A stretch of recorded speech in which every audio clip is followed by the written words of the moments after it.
Welcome back to my channel Arju's কিচেনে সবাইকে স্বাগত জানাচ্ছি। আসসালামু আলাইকুম এভরিওয়ান, সবাই কেমন আছেন?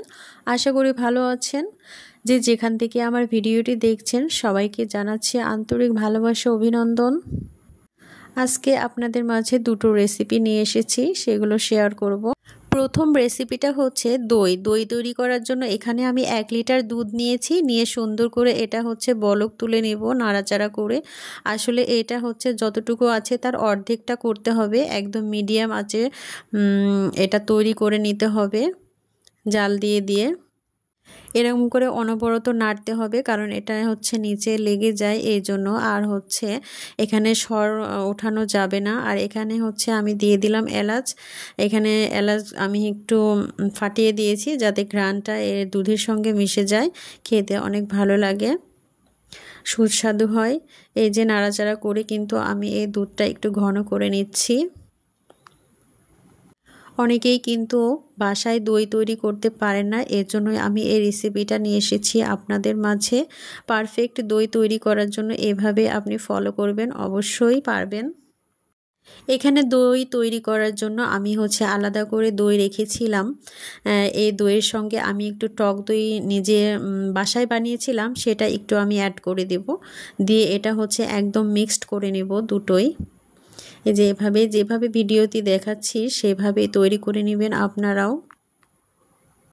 এখানে আমি একটু টক দই দিয়ে দিলাম, দইটা অনেক সুন্দর জমার জন্য, জমে যাবে সেই জন্য টক দইটা একটু কম দিতে হবে, কারণ হচ্ছে বেশি দিলে কিন্তু টক হয়ে যাবে।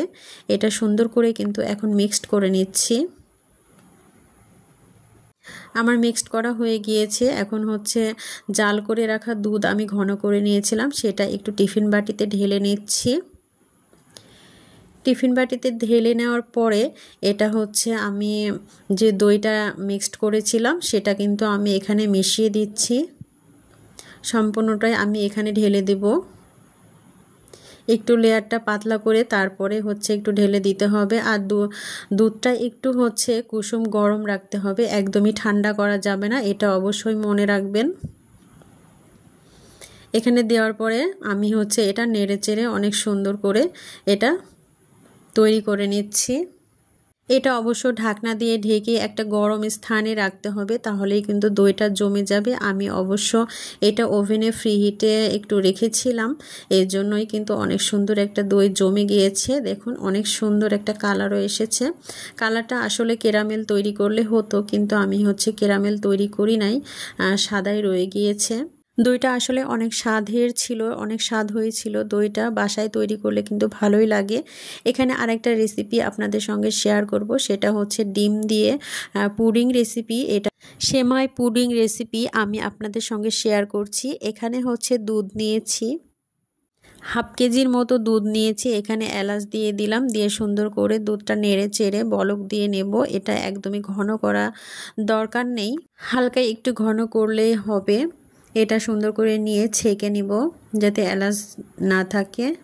যারা এখনও লাইক দিতে ভুলে গেছেন অবশ্যই একটা লাইক দিয়ে দিবেন। আর যারা চ্যানেলে নতুন আছেন তারা অবশ্যই চ্যানেলটি সাবস্ক্রাইব করে দিয়ে পাশে থাকবেন।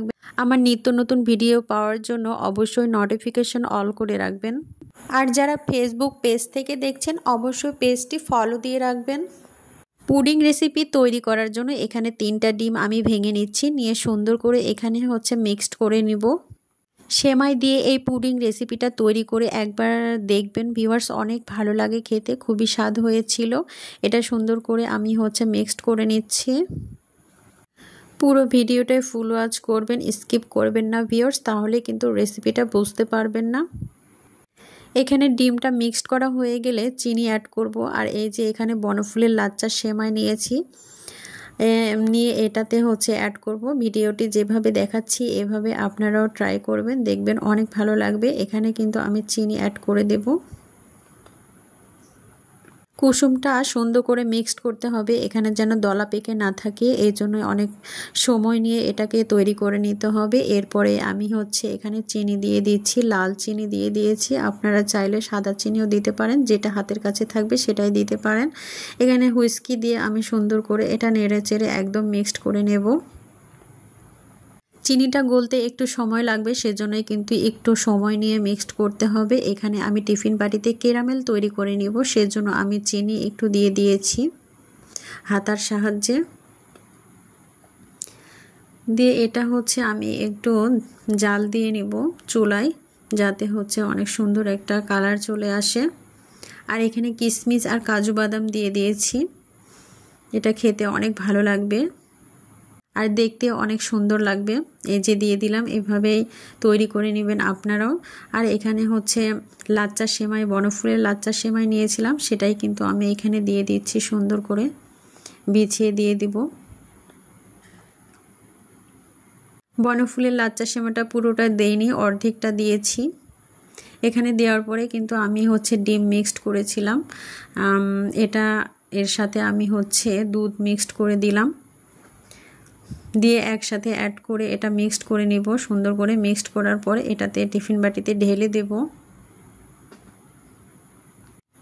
এই যে আমার এটা মিক্সড করা হয়ে গিয়েছে, এখন এটা টিফিন বাটিতে আস্তে আস্তে করে ঢেলে দিতে হবে, একবারেই ঢেলে দেওয়া যাবে না, যাতে সম্পূর্ণ একেবারেই উঠে আসবে উপরে। এই জন্য কিন্তু আমি হাতার সাহায্যে আস্তে আস্তে করে দুধ আর ডিমের মিশ্রণটা দিয়ে দিচ্ছি। ভিডিওতে যেভাবে দেখাচ্ছি এভাবেই আপনারাও ট্রাই করবেন, অসম্ভব মজা লাগে, এটা খেতে কিন্তু খুবই ভালো লাগে।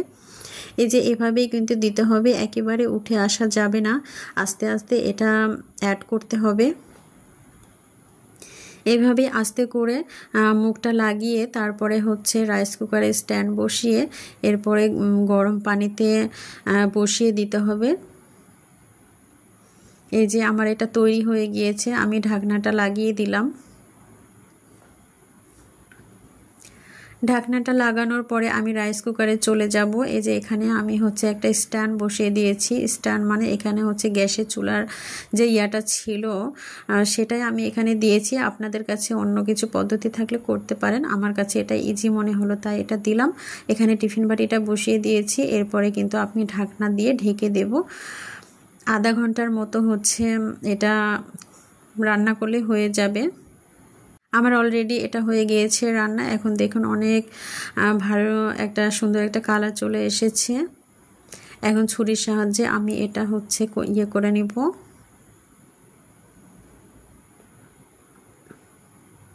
অসম্ভব মজা হয়েছিল এই রেসিপিটা। সেমাই রেসিপিটা অসম্ভব ভালো লাগে, অবশ্যই বাসায় ট্রাই করবেন। অনেক সুন্দর একটা কালার চলে এসেছে ভিউয়ার্স, দেখুন। আমি এখন থালাতে এটা হচ্ছে উপর করে নেব, নিয়ে সুন্দর করে এটা উঠিয়ে নেব। একটু হালকা হাতে করে নিতে হবে, তাড়াহুড়া করা যাবে না।